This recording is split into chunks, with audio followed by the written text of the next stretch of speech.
Salam sejahtera dalam Kristus.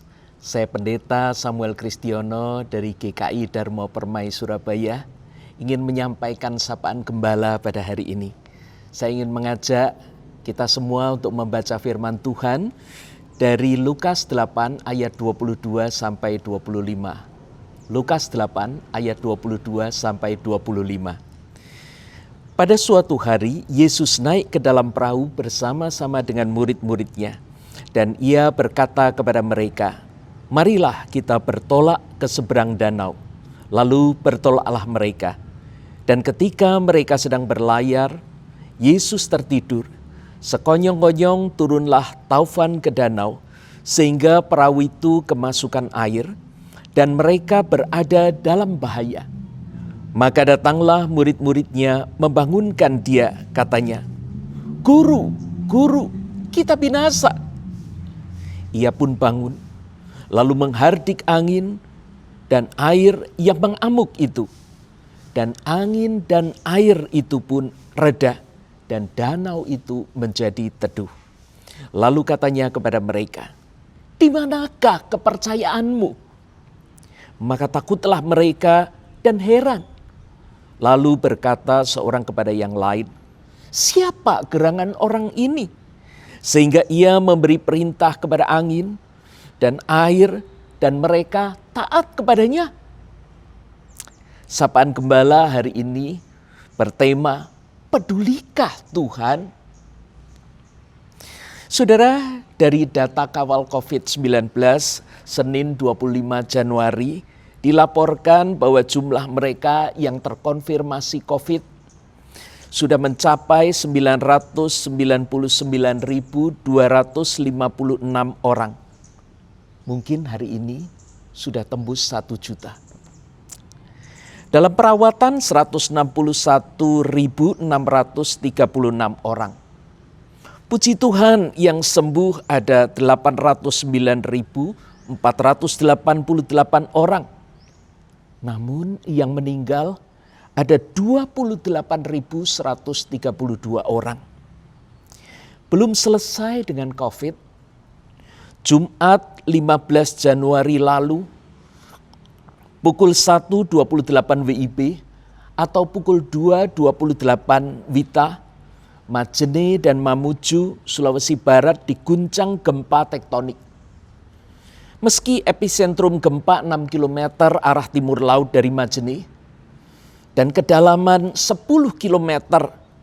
Namun bencana ini sudah merenggut 81 korban meninggal, 253 luka berat dan 679 luka ringan. Belum lagi kerusakan 23 jembatan dan 20 km jalan Trans Sulawesi. Semua itu diperkirakan menghabiskan dana 405,72 miliar. Gempa ini juga menyisakan kisah pilu tentang Natsielia Paulus Ake yang akrab disapa Nia, perawat rumah sakit Mitra Mamuju asal Palipu, Kecamatan Mangkendek, Tanah Toraja, yang rela terjebak lebih dari 10 jam di bawah reruntuhan bangunan demi melindungi bayi mungil yang diselamatkannya dari inkubator. Jadi, pedulikah Tuhan dengan semua ini? Pertanyaan yang sama mungkin juga keluar di benak para murid yang diajak Yesus ke seberang danau. Bukan para murid yang minta untuk menyeberang ke sana, untuk melewati danau itu, tapi Tuhan Yesus yang mengajak. Saudara yang dikasihi Tuhan, Danau Galilea adalah danau yang cukup luas. Panjangnya sekitar 13 mil atau 20,8 kilometer. Dan lebarnya sekitar 7,5 mil atau 12 kilometer. Kondisi cuaca pada awalnya mungkin baik. Buktinya Tuhan Yesus sudah bisa tidur di perahu itu. Namun tiba-tiba Alkitab mencatat dengan kata sekonyong-konyong. Ini menunjukkan bahwa taufan itu datang tiba-tiba. Tidak pernah diduga sebelumnya. Sebetulnya kalau dilihat Dari letaknya secara geografis, maka Danau Galilea ini memang sangat mungkin dihantam badai. Tetapi badainya tidak selalu seperti itu. Ya, mungkin yang biasa dihadapi oleh para nelayan itu. Ayat 23b mencatat bahwa perahu itu kemasukan air dan mereka berada dalam bahaya. Di hadapan kesulitan-kesulitan yang seperti itu, maka murid ini, mereka sudah tidak bisa berbuat apa-apa lagi. Dan mereka kemudian komplain karena menganggap Tuhan tidak mempedulikan mereka. Kalau Lukas mencatat perkataan murid itu adalah, Guru, kita binasa. Tetapi Markus 4 ayat 38b, penulis mencatat dengan lebih tajam. Bisa jadi itu adalah murid yang lain yang berkata, Guru, engkau tidak peduli kalau kita ini binasa? Bukankah kalimat itu memang pantas disampaikan oleh para murid terhadap gurunya yang tetap lelap tertidur padahal situasi sudah seperti itu? Air sudah masuk perahu dan mereka dalam bahaya dan guru itu tetap tertidur. Di mana kepeduliannya? Tapi tunggu dulu. Jangan-jangan di masa pandemi ini orang-orang di sekitar kita juga melihat ekspresi yang serupa muncul dari diri kita. Melihat ekspresi kemarahan atau ketakutan kita seolah membuat orang tidak mampu membedakan. Ini orang punya Tuhan atau enggak ya? Jadi kalau saudara jadi murid Yesus pada saat itu, apa yang seharusnya dilakukan? Duduk diam sampai air memenuhi perahu itu dan tenggelam? Atau berebut pelampung, memikirkan cara menyelamatkan diri sendiri terlebih dahulu? Masa bodoh dengan orang lain? Saudara coba pikir.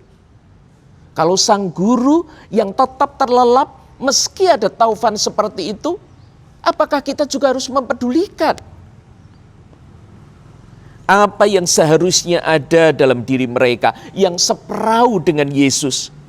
Mereka bingung dalam keadaan tidak berdaya. Dan ketika mereka membangunkan Tuhan Yesus, maka Tuhan Yesus seperti marah terhadap mereka. Oh saudara yang dikasihi Tuhan, mereka seharusnya percaya bahwa mereka akan tiba sampai di seberang dengan selamat. Tuhan Yesus yang mau membawa mereka ke seberang.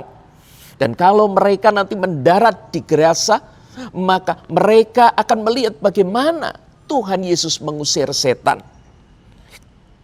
Mereka tidak akan binasa di tengah danau.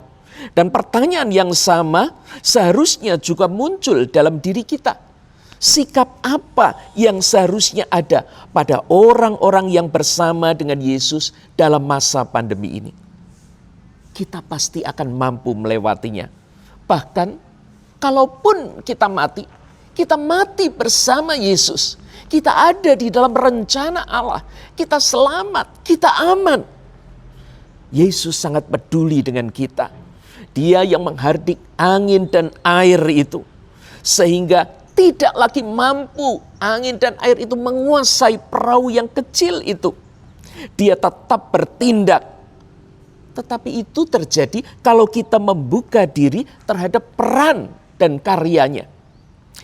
Kita harus percaya bahwa dia mampu menolong kita di dalam pandemi ini. Kesulitan-kesulitan yang ada apapun itu. Jika keterbukaan murid dalam hal ini adalah membangunkan Yesus ya.